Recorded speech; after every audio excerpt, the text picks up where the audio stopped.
Here we go, it's Skull Warrior. You know, sometimes these Skull villains, they don't get the love that they deserve. I've heard people say that these are some of the worst Bionicle villains ever. But I don't agree with that at all. They rock. So let's talk about why this set is great in today's video, and I'll show you some ways that you can use the pieces that come in this set to build your own LEGO creations. Then we'll finish off with a few revamps of the character as well. Let's do it. I really enjoy the weapons that come on this guy. A big old bow that shoots studs? You don't really see a huge amount of bow weapons in Bionicle. He also comes with a nice spear weapon which can be stored on his back, or he of course can hold it in his hand as well. I mean, the way he poses with these weapons, dude looks awesome. And actually on that, there's a really solid amount of posability on this guy. It's great. And also, another good thing about getting two weapons, you know, if you want to army build these guys, buy like 50 of them and have a whole battalion of skeleton warriors, well, then you're able to change up the weaponry, and your army's going to look a little bit more diverse, which is always a good thing. See, they thought ahead with this sort of stuff, didn't they? Plus, you know, getting multiple accessories on any set or any action figure is always a nice thing. It's always a pleasant surprise. Also, Skull Warrior is one of those sets that debuted these fancy bone pieces that look like, well, actual bones. And really, this was one of the best new pieces to come out of this wave of sets. I quite like how this design actually dances between exposed and unarmored bones like this, and then, you know, you got a giant protruding spiky armor piece sticking out of the other arm. That's just kind of fun. I always saw this as like the original armor that was on some long dead warrior. And when that warrior was killed in battle, some of that armor remained on their skeleton.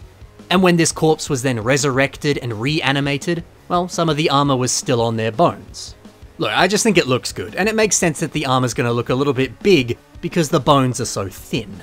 I don't know, dude, there's just some really great ideas and some great execution on those ideas when you look at this guy.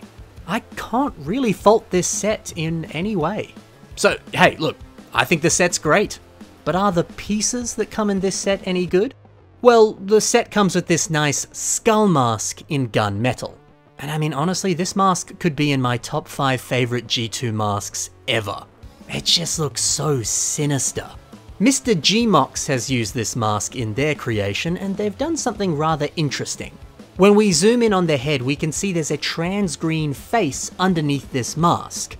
This piece originally appeared on the set Umarak the Hunter. See, when we remove the mask, the head wasn't silver like pretty much every other G2 set. No, it was this translucent color. So yeah, I like that they've used this behind the mask, because, well, you can see it shine through the gaps within the skull. It just really illuminates all of the best qualities of this mask. So hey, if you have these two pieces, you may as well pair them together. You'll end up with something awesome. And also, the rest of this MOC is pretty cool too. Skull Warrior's bow has this nice bony appendage piece in trans light blue. And Eclipse Caller, well, they've used them in a very funky way. Linking a few of them together and then having them sort of stem out of the back. Oh, it's beautiful.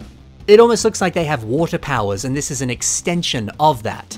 Like they're commanding water and having it emanate around their body just to flex their powers.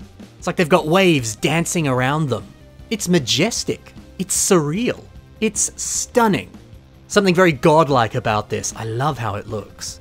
Another nice trans light blue piece that comes in this set is this ribcage element.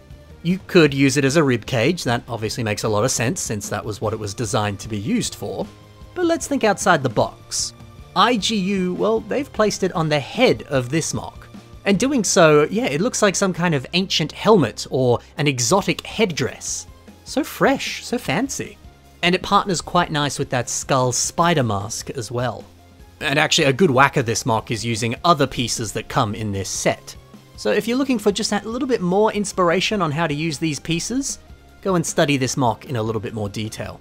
There'll be a link below, go check it out. Skull Warrior's feet have these trans-orange claws on the ends. That's a nice enough design. But another way that you could use these pieces is how Anuku has done on a MOC called Skull Sentry. They're being used here for some kind of cool-looking claw weapon. You know, the way that this trans-orange really pops up against the silver and sand blue color scheme, ooh baby, it looks good. Maybe you could use these elements for a nice pop of contrasting color, or for some kind of like flaming claw weapon. UTAM-04 also uses them on a skeleton dude, and this time it's being used for a rib cage. It's a rather effective way of using this piece. I think it looks great. If you're going to build a skeleton for Halloween, maybe you could use a rib cage like this. The set also comes with this uniquely printed torso armor piece, or kind of chest armor, I suppose. Now, not everyone's a big fan of the printing on these pieces. A lot of people, especially at the time this set came out, they wished that this piece was unprinted. But remember, you can always remove the printing on this piece, and just use it as silver torso armor, much like Bionicle Saga has done right here. Because, you know, sometimes that printing, it's just a little bit limiting. You can only use it on certain characters or a mock that has just the right color scheme. And since there's multiple colors on this piece, that's not always an easy thing to do. But I mean, this was the perfect finishing touch for Toa Ignika. Now, one such method for removing the printing is to get an eraser and literally just erase it off of the piece. You do have to apply a bit of pressure and like really go to town on that part, but it does work. And finally, you get two of these armor pieces with these jagged edges. Nerved MOCs has a mock called Araki, and it uses them on the legs, also on the waist, and there's also a couple on the shoulders as well. I mean, this here is proof that you can use this piece pretty much anywhere on any humanoid character, and it's gonna look amazing. But the best use of this piece has to be the one that's right here on the face.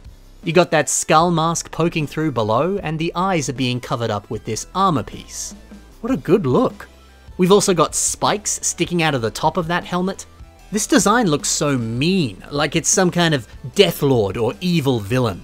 If you're going for kind of a like Dark Souls or Bloodborne style aesthetic, some sort of medieval fantasy evil boss that resides in some sort of dungeon or evil lair, do something like this. Oh yeah, and this mock also uses two of these blade pieces in silver. It's the same one that comes on Skull Warrior. But when you put two together like this, it makes for a pretty sweet looking sword. Now, the final piece that I'm going to highlight here, you do of course get this gold and trans-light blue Kopaka mask. It's just included in the set. It's not actually attached in any way. I mean, why not use this to build yourself a gold and trans-light blue Kopaka? That would be pretty cool. Sweet! So there's some ideas for how you can use the pieces that come in this set. But we're not done yet. We got to take a look at some revamps of Skull Warrior. Let's check out a couple of them. What have we got?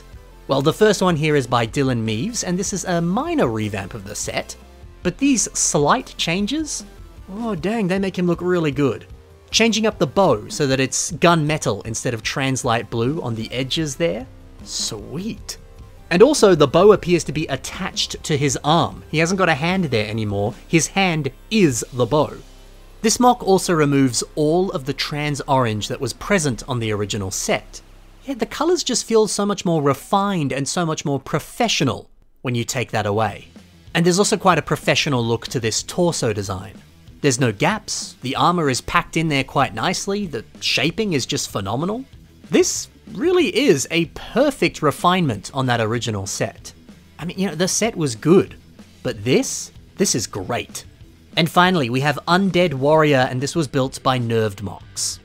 Okay, I guess this technically isn't a revamp of Skull Warrior, but it still kind of passes as one. There's a lot you can learn from this that you could apply to an actual revamp of the character. For example, look at this face. Spikes sticking out of the sides of the mouth, horns up top. The face looks more like a samurai mask now.